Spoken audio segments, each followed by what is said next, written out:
Californians who experienced forced sterilization have until December 31st, 2023 to apply for compensation. In 2003, the state of California officially apologized for its eugenic sterilization program, which ran between 1909 and 1979 and disproportionately affected Latinos.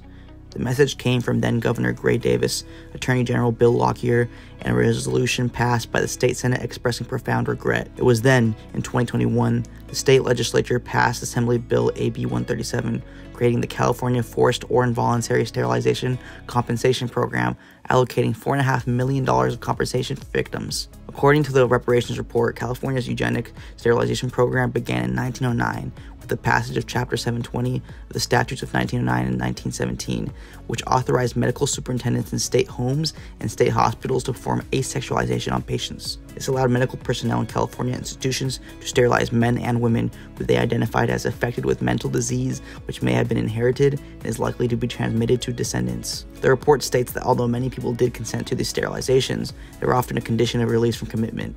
It adds that even though the law did not target specific racial or ethnic groups, in practice, labels of mental deficiency and feeble-mindedness were applied disproportionately to racial and ethnic minorities. The groups most affected were women, girls, and specifically Latin American men and women.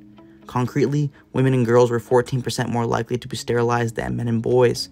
Male Latinos were 23% more likely to be sterilized than non-Latino males, and female Latinas were 59% more likely to be sterilized than non-Latina female patients.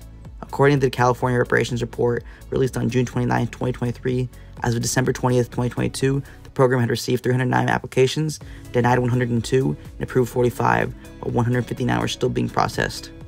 On November 3, 2023, Heather Drawn from the Sterilization and Social Justice Lab said her team knew of only 3 survivors of forced sterilization in state mental institutions who have been compensated, and roughly 105 people who were sterilized while in California prisons who had received some compensation.